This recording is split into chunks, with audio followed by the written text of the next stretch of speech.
세상에 이런 고통이 또 있을까요? 온 세상이 빙빙 돌고 누워 있어도 가시지 않는 이 고통. 몸이 그냥은 있는데 그냥 슉 감기면서 내 몸이 그냥 떨어질 것 같이 어지러운 거야. 초점 잡기가 너무 힘든 거예요. 그 머리도 맑지 않고. 한순간이었어요. 그냥 까맸어요. 그래서 그냥 뭘 잡으려고 하는데 상관없이 그냥 넘어가더라고요. 어느 날 갑자기 덮쳐오는 어지럼증은 흔한 증상이지만 때론 생명이 위험하다는 빨간 신호입니다. 나는 이게 너무너무 도니까 정신을 못 차리겠어요. 아주 곧 죽을 것 같은 느낌이 오더라니까 너무 고통스러우니까. 언제 찾아올지 모르는 어지럼증의 공포. 대체 이 어지럼증은 왜 생기는 걸까요? 뇌 질환이냐 아니면 귀의 질환이냐. 이런 어지럼증을 가벼이 여기면 안 되는 게 중추, 뇌 쪽의 문제 때문에도 올 수 있거든요. 알고 봤더니 뇌경색이다. 그러면 큰일 나는 거죠. 이비인후과 의사가 찾아주는 어지럼증의 원인. 신경과 의사가 말하는 어지럼증의 심각성. 어지럼증이야 하며 가볍게 넘기십니까? 언제 병원에 꼭 가봐야 할까요? 내가 어지러운 진짜 이유, 지금 찾아보시죠. 더 좋아진 걸로 그냥 한 거고 이제 그거밖에 없어. 아내의 손을 꼭 붙들고서야 걸어 다닐 수 있는 박재호 씨. 지금도 세상이 빙빙 돕니다.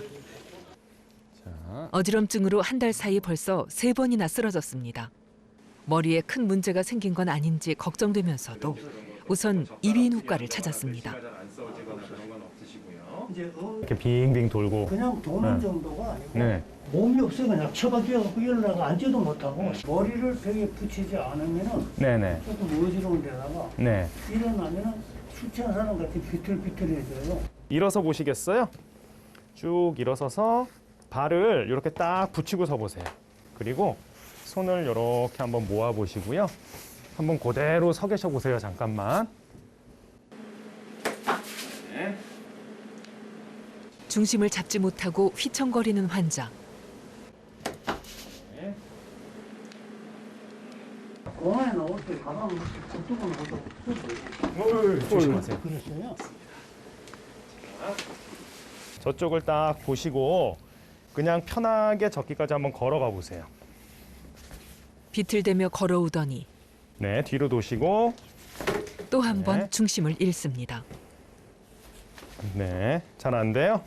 잘 안 돼요. 네네. 일어나려 해도 내 의지로는 도무지 움직이지 않는 몸. 어지럼증이 온몸을 괴롭혔습니다. 아주 엄청 고통스러웠어요. 그 순간이 너무너무 이게 도니까 몸이 막 곤두박질하고 처박히고 이래요. 내 기분에 머리가 이게. 그래서 사람을 불러가고 병원에 실려가죠. 그대로 뜨고. 김 교수는 안진 검사를 준비합니다. 눈떨림을 통해 귀의 기능을 살펴보려는 겁니다. 자, 오른쪽 살짝 노려보세요, 한번. 네? 오른쪽을 노려보시겠어요? 그렇죠? 왼쪽이요. 눈이 왼쪽으로 탁탁 튑니다. 건강하다면 나타나지 않는 증상입니다. 앞쪽 보시고요. 자, 고개 보면은 눈이 왼쪽으로 저렇게 탁탁 튀죠. 네. 저게 이제 안진이라는 거예요. 자발 안진. 자기 의지와 상관없이 계속 떨리는 눈. 그것을 안진이라고 하는데요.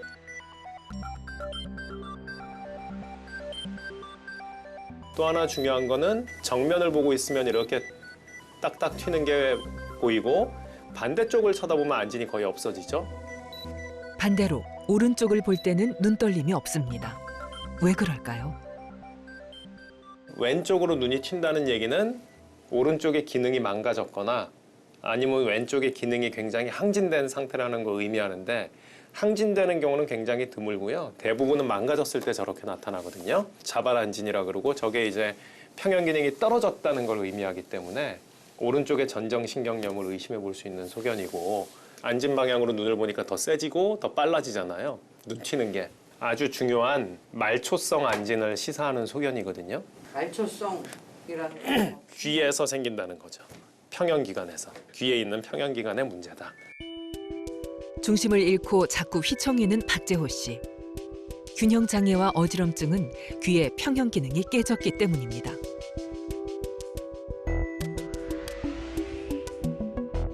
우리의 귀는 달팽이관을 통해 소리를 듣습니다.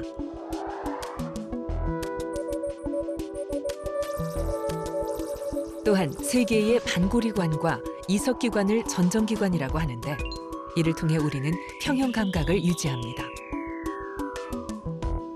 특히 반고리관 안의 내림프액이 몸을 움직일 때마다 회전 감각 세포를 자극하고 그 신호가 전정신경을 거쳐 뇌로 전달되면서 몸의 균형을 잡습니다.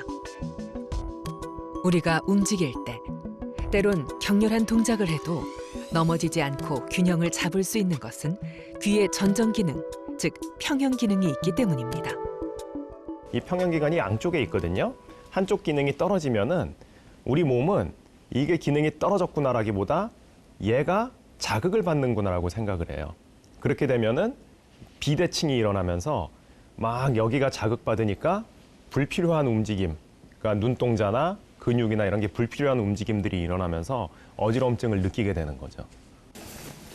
한쪽 귀의 평형 기능에 문제가 있어서 심한 어지럼증에 시달렸던 박재호 씨. 제가 벽을 채워드릴게요. 발판이랑 앞에 그림벽 같이 흔들립니다. 발판이 흔들리는 등 6가지의 인위적인 상황을 만들어서 중심을 잘 잡는지 검사하는데요. 귀의 평형 기관이 건강한 사람이라면 흔들림 없이 중심을 잘 잡지만 박재호 씨는 여러 검사에서 자꾸만 휘청거립니다.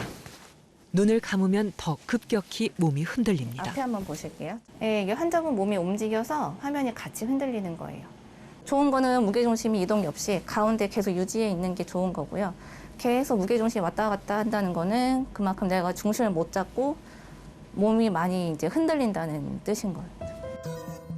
건강한 사람은 6개 조건 모두에서 초록색으로 안정을 보이는 반면 박재호 씨의 경우 3개의 조건에서 평형 기능에 문제가 있다는 결과를 보였습니다.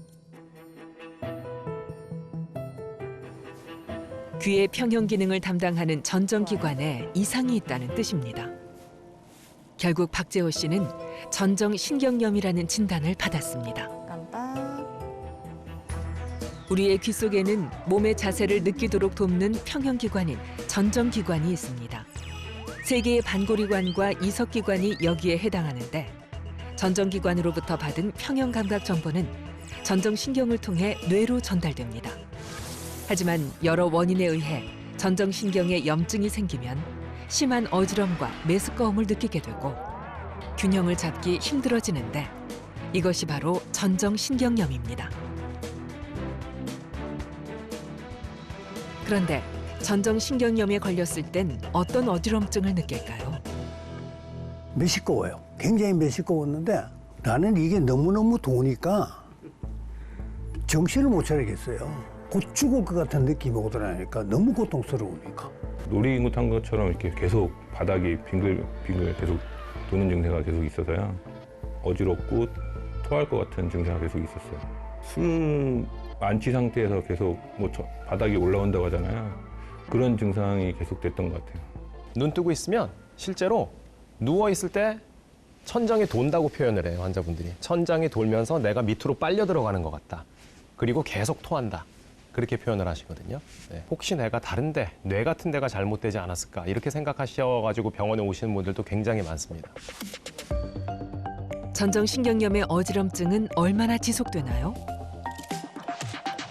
전정신경염은 한쪽 평형 기능이 망가져서 회복이 잘 안 되고 남아있는 상태로 오랜 기간 지속되기 때문에 뭐 며칠에서 몇 주, 길면 한두 달까지 어지럼증이 점점 지속되고요. 근데 점차로 약해지죠. 한 3일 정도 지나면은 어지럼증 강도가 약해지면서 서서히 약해지는데 돌기는 도는 그런 증상이 지속되는 게 전정신경염입니다. 그렇다면 전정신경염이 생기는 원인은 무엇일까요? 전정신경염의 원인은 아직도 명확하지는 않아요. 제일 유력한 거는 이제 바이러스, 그 바이러스들이 전정기관을 파괴하거나 신경에 염증을 일으켜서 기능이 뚝 떨어지는 거죠. 혹은 신경으로 가는 아주 가느다란 혈관, 그런 혈관들은 MRI에서도 안 보이거든요. 그게 갑자기 막힌다든지 해서 생길 수도 있고, 그 외에도 뭐 이제 자가 면역이라든지 이런 것도 일으킬 수 있다고 알려져 있습니다. 어지럼증은 귀에 문제가 있다는 신호입니다. 정재원 씨는 어지럼증에 시달리다 불안한 마음에 머리까지 검사했습니다. 머리에 뭐 이상이 있을까 그게 제일 걱정이 돼서 그 부분을 뭐 뇌경색이라든가 그 부분을 검사하기 위해서 MRI도 같이 찍었고요. 뭐 결과는 뭐 특별한 증상이 없다고 해서. 저게 이제 안진이라는 거예요. 자발안진. 근데 가만히 놔둬도 아까 오른쪽으로 이렇게 튀는 게 보여. 저게 안진이 약해진 안진이에요. 오른쪽으로 튄다는 얘기는 왼쪽에 병이 있다는 얘기죠. 지금 오른쪽으로 눕혔을 때는 더 없고 오른쪽으로 뛰는 것만 더 강해지죠. 정재원 씨가 가지고 있는 어지럼증의 원인은 전정신경염이었습니다. 전정 기능이 떨어진 왼쪽 귀. 이번엔 더운 물과 찬물을 귀 속에 넣어 귀의 반고리관을 자극해 눈떨림을 살펴봅니다. 놀라지 마세요. 지금 어지러운 느낌이 있으세요? 없으세요? 없어요. 이상이 있으시면은 물을 넣어도 온도 자극이 되어도 어지러움을 느끼지 않으세요. 더운 물, 찬물의 자극에도 눈떨림이 없고 어지러움을 느끼지 못한다는 것은 그만큼 귀의 기능이 떨어졌다는 뜻입니다. 왼쪽의 기능이 한 50% 정도 떨어졌어요. 일반 귀라고 쳤을 때요? 그러니까 반대쪽 귀를 100으로 봤을 때 왼쪽 귀가 한 50 정도 남아 있거든요, 지금. 상승이 되나요? 전정신경염에서 한쪽 기능이 이렇게 죽으면은 그게 다시 정상으로 회복되는 경우는 흔하지 않아요. 한 10명 중에 2~3명. 그리고 나머지 7명은 그대로 유지되거든요. 많이 움직이세요. 일상생활을 빨리 시작할수록 회복이 더 빨라요. 안 돌아오고 무서운 어지럼증을 유발하는 전정신경염. 치료는 어떻게 요식을 할까요? 대충 비슷하게 엇비슷하게 맞춰주면은 너무 어지럽기 때문에 처음에는 약을 쓰죠. 처음에는 어지럼증을 줄여주기 위해서. 전정신경염이 처음에 왔던 급성기 한 2~3일은 신경안정제 계통이라든지 항히스타민제 혹은 항콜린제, 이게 다 어지럼증 약이거든요. 다른 목적으로도 쓰이지만 뇌를 억제해서 어지럼증을 못 느끼게 해줘요. 그 약을 한 2~3일 동안 너무 힘드니까 어쩔 수 없이 주사로 맞거나 드셔야 될 거예요. 근데 가급적이면은 그 약은 빨리 끊으셔야 돼요. 나중에 후유증이 없기 위해서는. 그리고 약은 최대한 3일 이내에는 끊으시고 그 다음부터는 조금씩 움직이면서 전정재활 치료를 받으셔야 됩니다. 다시 이쪽. 전정신경염에서 약만큼 중요한 것이 전정재활 치료입니다. 눈동자만 여기 주황색 보시고 노란색, 주황색, 노란색. 그렇죠. 눈만 왔다 갔다. 한쪽 귀의 평형 기능이 떨어졌을 때 뇌에서 보낸 움직임의 신호를 좀 더 빨리 감지할 수 있도록 훈련하는 겁니다. 오른쪽 귀의 전정 기능 이상으로 몸의 균형을 잡는 데 어려움을 느끼는 박재호 씨. 재활 운동도 쉽진 않은데요. 많이 움직일수록 전정 기능은 좀 더 빨리 회복됩니다. 눈만 가면 안 되고. 그렇죠. 근데 우리 기능이 이렇게 망가지면은 처음에 어지러움증이 좀 가시는 때까지는 뇌에서 내가 여기 이쪽이 망가졌네 해서 신호를 이렇게 비슷하게 맞춰줘요. 근데 약을 쓰게 되면은 이 맞춰주는 기능을 못 하는 거예요, 뇌가. 그렇기 때문에 회복이 더디겠죠. 약 먹을 땐 편한데 계속 먹으면 약만 끊으면 계속 어지러워요. 균형을 못 잡고. 그렇기 때문에 약은 최대한 일찍 끊고 뇌에서 중추에서 이 밸런스를 맞춰주는 걸 빨리 촉진시키기 위해서 운동을 시킵니다. 그게 전정재활 운동이라고 하는 거예요. 어지럼증을 호소하는 환자들이 해마다 늘고 있습니다. 어지럼증으로 병원을 찾은 환자가 100만 명에 근접할 정도로 늘어났는데요. 성인 인구 4명 중 1명이 겪을 정도로 어지럼증은 흔한 질환이지만 어지럼증으로 일상생활의 어려움과 삶의 질 저하를 겪고 있습니다. 어지럼증을 유발하는 대표적인 귀 질환으로는 전정신경염, 메니에르병, 이석증 등이 있는데요. 이 중 가장 많은 환자들이 고생하는 병은 이석증입니다.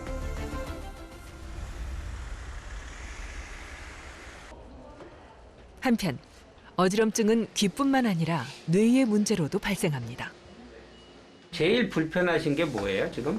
제일 불편한 건 이제 걸을 때 그 머리가 이렇게 항상 이렇게 빙글빙글 돌면서 걸음걸이가 너무 걷기 힘들어요. 걷기 힘든 게 그게 제일 불편하세요? 네.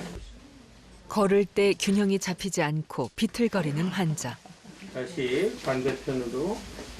예, 대개는 이제 손에 기능이 있으면 그 비틀거리고 술 취한 사람처럼 예, 그런 게 있어서 보폭도 넓게 하고 좀 거리가 부자연스러워. 환자는 무려 9년 전부터 어지럼증에 시달리고 있다는데요. 여기서 한번 해보실까요? 진짜 안 됩니다. 한번 저희가 잡아. 발을 붙여 일자로 걷는 게 어려운 환자. 눈 한번 감아보시고 그 상태. 눈을 감으면 중심을 잡기가 더 힘들어지는데요. 원인이 무엇일까요? 손해를 보게 되면 원래는 정상인에서는 이 나무 이파리처럼 보이는 이게 이제 손의 신경들인데 이게 여기를 꽉 채우고 있습니다. 그래서 빈틈이 없이 이렇게 그 뇌세포가 그 손의 공간들을 채우고 있는데 이분은 이미 손해가 많이 세포들이 손상이 돼서 이 위축이 왔기 때문에 이런 식으로 이 이파리들이 뚜렷하게 보이는 거죠. 그래서 이걸 통해서 이분은 손에 위축증이 있다 이렇게 이제 확인할 수 있는데 쭉 보실게요. 이번에는 안진 검사를 해봅니다. 지금도 이제 왼쪽을 보게 되면 이렇게 눈이 아래로 툭툭 치는 그런 현상들이 미세하게 보이는데 하방 안진이라 그래서 손해 쪽에 기능들이 떨어졌을 가능성들을 보이는 거거든요. 머리에 손외에 문제가 있는 경우 눈떨림이 위나 아래 방향으로 튑니다. 그렇죠. 계속 보세요. 앞뒤 끝에 계속 보시는 거예요. 이처럼 눈이 튀는 모습, 즉 안진의 양상을 통해 귀의 문제로 인한 어지럼증인지 아니면 뇌질환으로 인한 어지럼증인지를 구별할 수 있습니다.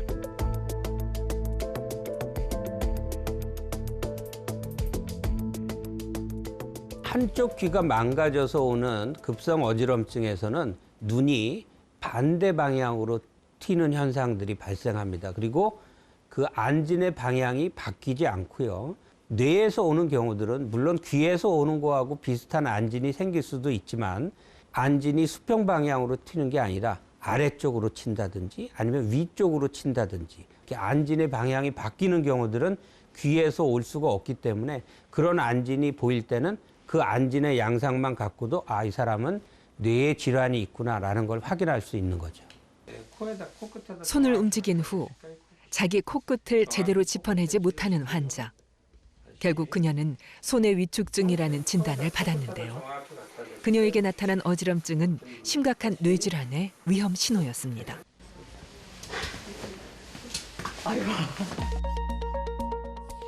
대뇌의 뒤쪽에 있는 손뇌는 우리 몸의 균형과 조화로운 움직임을 담당합니다. 하지만 손뇌에 이상이 생기면 평형 기능이 떨어지면서 어지럼증이 발생합니다. 또한 동반 증상으로 중심을 잡기 힘들어 똑바로 걷지 못하고 술에 취한 사람처럼 비틀거립니다. 물건을 잡을 때도 물체가 심하게 흔들리거나 손이 떨리는 증상이 나타납니다. 특히 눈떨림 증상이 상하 좌우 방향으로 심하게 일어나는데 손의 위축증은 아직까지 근본적인 치료가 어렵습니다. 아직까지 이제 원인은 정확하게 밝혀져 있지 않지만 손의 신경들이 원인 모르게 이제 죽을 때 퇴행성 질환이라고 저희가 얘기를 하는데 그런 경우에도 손의 기능 장애가 생길 수 있습니다. 환자들은 이제 증상들이 어지럼증도 있을 수 있지만 중심을 잘 못 잡고 비틀거리고 말도 어둔해지고 그다음에 손 동작이라든가 놀림 이런 것들이 부자연스럽고 본인이 원하는 대로 조절이 되지 않는 그런 증상들을 같이 호소하죠.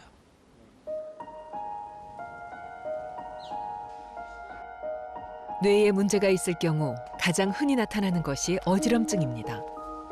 몇 해 전 지방 출장길에 뇌졸중을 만난 임성수 씨. 지금도 그때 생각을 하면 아찔합니다. 차에서 내리니까 다리에 힘이 없어서 탁 주지 않더라고요. 그래갖고 물 좀 달라고 하니까 물을 주는데 물을 오니까 물이 옆으로 쭉 흐르더라고 안 넘어가고요. 다행히 위험한 고비는 넘겼지만 그날 이후 몸 오른쪽 감각이 둔해졌습니다. 말이 엉들어져 버린 거예요. 언어가.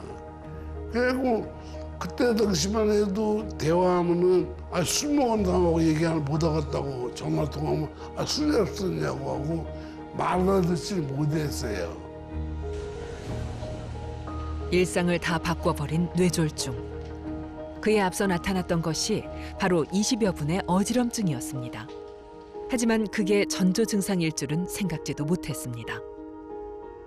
비틀거리면서 그냥 푹 주저앉았어요. 붕 뜨는 그런 증상이었죠. 근데 초창기에는 약간 이제 어지럽고 뱅뱅 도는 그런 느낌이었었는데 나중에는 이제 병원에 가서는 주저앉아 버렸죠. 네. 어지럼증과 함께 찾아온 뇌졸중. 그 뇌졸중은 왜 찾아온 걸까요? 처음에 2007년도에 우리가 검사를 했을 때는 이 오른쪽에서 올라가는 뒤 척추동맥이 이렇게 뭐 별로 좋지는 않았지만 반대편에서 올라가는 혈관들이 다 괜찮았어요. 그리고 그때는 특별히 혈관이 심하게 좁아진 건 없는데 이게 3년 지난 시점에서 다시 검사를 했더니 거기가 이렇게 좁아졌다는 거죠. 그러니까 그 사이에 예방하는 치료를 안 했기 때문에 이 당뇨 고혈압으로 인해서 이제 동맥경화가 심해지면서 혈관이 막히면서 이제 그 뇌경색 중풍이 생기셨던 분이고 다행히 이분은 이제 그때 빨리 발견. 처음 뇌 허혈이 와서 어지러움으로 쓰러졌을 때 어지러움을 경고로 받아들이지 못해 아스피린 등 항혈전제 복용을 소홀히 했습니다. 그러다 몇 년 후 증상이 악화된 겁니다. 통증 이런 것들이 이제 좀 둔한 여기 하얗게 보이는 게 여기가 이 숨골 있는 부위인데 왼쪽 가장자리 쪽으로 이 혈관이 막히면서 뇌경색이 온 거죠. 이게 이제 초기에 어지럼증을 제대로 치료하지 않으면 나중에 이제 뇌졸중으로 연결될 수 있다라는 거를 갖다가 아주 여실히 보여주는 그런 경우가 되겠습니다. 어지럼증은 크게 귀에 문제가 생겼을 경우 그리고 뇌질환으로 인해 생기는 경우로 나눌 수 있습니다. 특히 뇌에서 어지럼증의 원인이 되는 곳은 머리 뒤쪽에 있는 소뇌와 숨골이 있는 뇌관입니다. 어지럼증이 반복적으로 나타나면 우선 뇌졸중을 의심하게 되는데요. 그렇다면 이 어지럼증이 귀로 인한 것인지 아니면 뇌로 인한 중추성 어지럼증인지 구별할 수 있을까요? 이게 증상만 갖고 말초성이냐 아니면은 중추성이냐 심인성이냐를 구별하기는 쉽지 않은데요. 중추성 어지럼증의 특징은 어지럼증 외에 다른 신경학적 증상, 쉽게 말씀드리면 한쪽이 마비된다든지 감각이 떨어진다든지 아니면 두 개로 보인다든지 아니면 한쪽이 안 보인다든지 말이 어둔하다든지 얼굴의 감각에 변화가 온다든지 이런 증상들을 이제 동반하는 경우에 특징적으로 중추성 어지럼증이라고 말씀드릴 수 있습니다. 내가 어지러운 진짜 이유. 거기엔 다양한 원인들이 있습니다.